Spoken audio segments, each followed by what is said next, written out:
சங்கீதம் 23. தாவீதின் சங்கீதம். கர்த்தர் என் மேய்ப்பராய் இருக்கிறார், நான் தாழ்ச்சியடையேன். அவர் என்னை புல்லுள்ள இடங்களில் மேய்த்து அமர்ந்த தண்ணீர்கள் அண்டையில் என்னை கொண்டு போய் விடுகிறார். அவர் என் ஆத்துமாவை தேற்றி தம்முடைய நாமத்தின் நிமித்தம் என்னை நீதியின் பாதைகளில் நடத்துகிறார். நான் மரண இருளின் பள்ளத்தாக்கிலே நடந்தாலும் பொல்லாப்புக்கு பயப்படேன். தேவரீர் என்னோடே கூட இருக்கிறீர். உமது கோலும் உமது தடியும் என்னை தேற்றும்.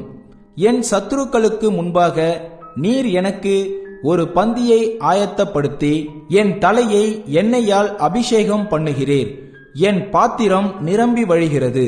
என் ஜீவனுள்ள நாளெல்லாம் நன்மையும் கிருபையும் என்னை தொடரும். நான் கர்த்தருடைய வீட்டிலே நீடித்த நாட்களாய் நிலைத்திருப்பேன்.